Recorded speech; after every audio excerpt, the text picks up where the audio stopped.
Well, gas prices across the inland Northwest remain high, and it seems sometimes like there is no relief in sight. So let's take a look at some of those numbers right now to see what gas prices look like across the inland Northwest. Now, these are all according to Gas Buddy. Right now in Spokane, the average price for a gallon of unleaded gas is at $4.74 a gallon.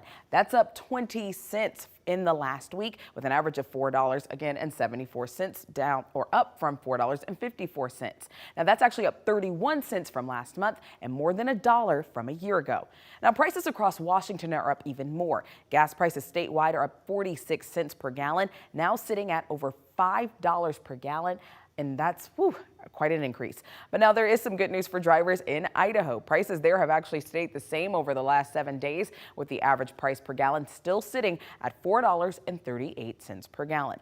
Now, after looking at these numbers, I decided to go reach out to the experts, and specifically Patrick Haan with Gas Buddy. Here's what he had to say.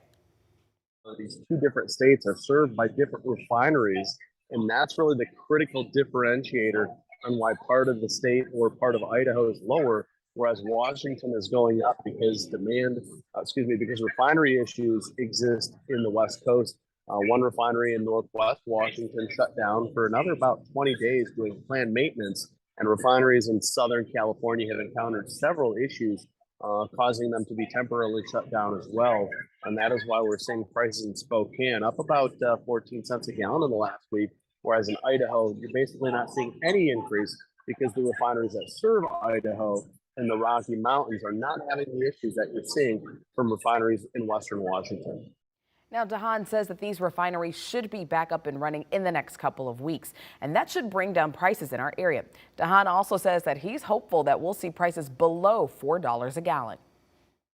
Gasoline supply in the West Coast is now at its lowest level in some 10 years. It's going to take a lot of time to get those inventories back up to normal levels, but it's not impossible at some point, either late this year or into January or February, that we could see prices back below that $4 a gallon. Now, if you would like to see a map of where to find the cheapest gas in Spokane, text the word gas to our number 509-448-2000 and we'll send you a link right to your phone.